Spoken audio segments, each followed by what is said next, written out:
Excerpts from the United Nations document A/AC.14/32.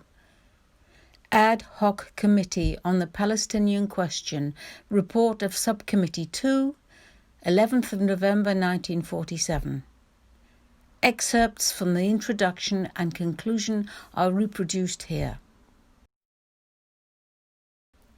Copyright of the United Nations 1947.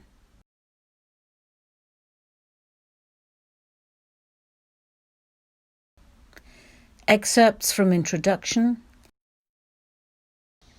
Introduction. 1.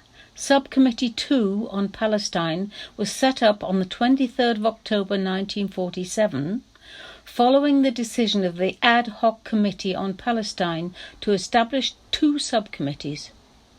By virtue of the authority conferred on him by the Ad hoc Committee, the chairman nominated the following countries as members of Subcommittee 2: Afghanistan, Colombia, Egypt, Iraq, Lebanon, Pakistan, Saudi Arabia, Syria and Yemen.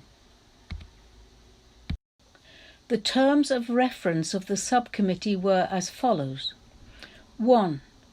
To draw up a detailed plan for the future government of Palestine, in accordance with the basic principles expressed in the proposal submitted to the General Assembly by delegations of Saudi Arabia and Iraq, documents A/317 and A/328 respectively, and the proposal submitted to the Ad hoc Committee by the delegations of Syria, document A/14/22.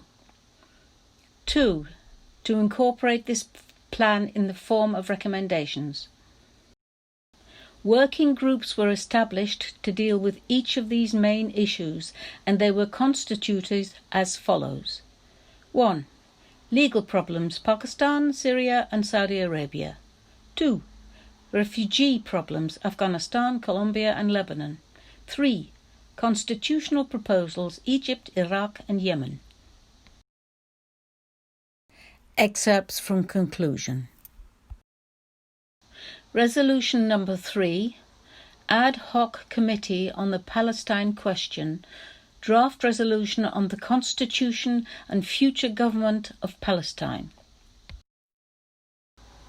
The General Assembly, taking note of the declaration by the mandatory power of its intention to withdraw from Palestine, considering that Palestine is a mandated territory whose independence was provisionally recognized by virtue of paragraph 4 of Article 22 of the Covenant of the League of Nations.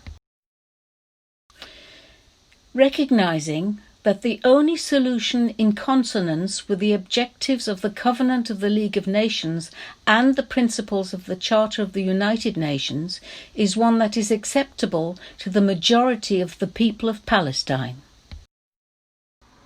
Being satisfied that the partition of Palestine is unjust, illegal and impracticable, and that the only just and workable solution is the immediate establishment of a unitary, democratic and independent state with adequate safeguards for minorities. Believing that peaceful and orderly transfer of power from the mandatory to the government of the people of Palestine is necessary in the interest of all concerned. Recommends that a provisional government representative of all important sections of the citizenry in proportion to their numerical strength should be set up as early as possible in Palestine. 2. That the powers and functions of the present administration of Palestine should be vested in the provisional government as soon as the latter is constituted. 3. That the mandatory power should begin the withdrawal of its forces and services from Palestine as soon as the provisional government is installed, and should complete the withdrawal within 1 year. 4.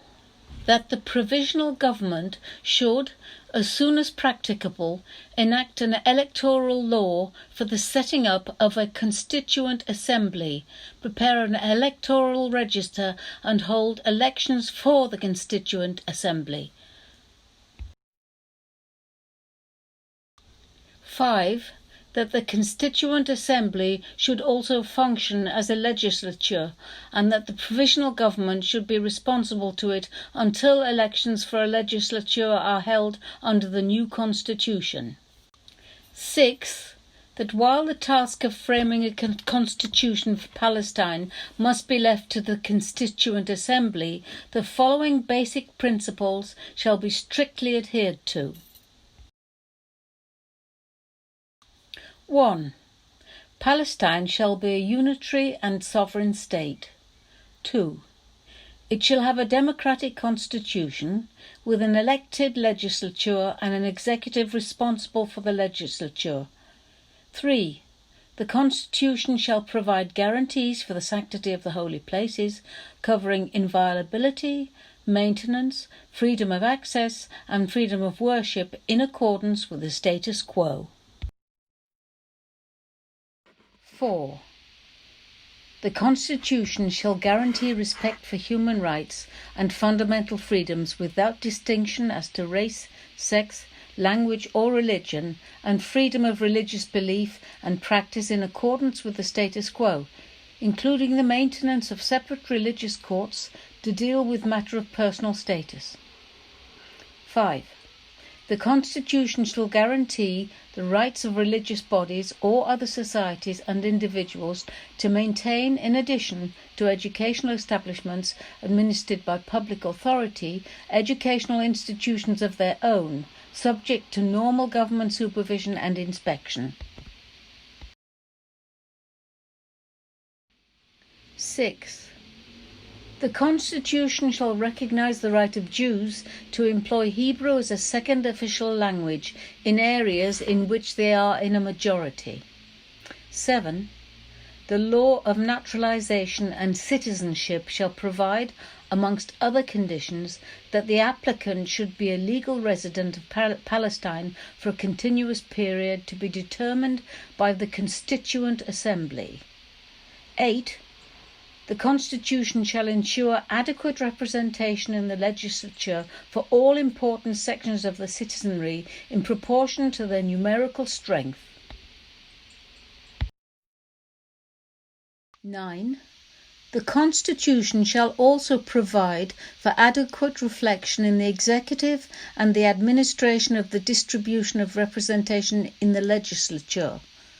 10. The Constitution shall authorise the legislature to invest local authorities with wide discretion in matters connected with education, health, and other social services. 11. The Constitution shall provide for the setting up of a Supreme Court, the jurisdiction of which shall include, inter alia, the power to pronounce upon the constitutional validity of all legislation, and it shall be open to any aggrieved party to have recourse to that tribunal. 12.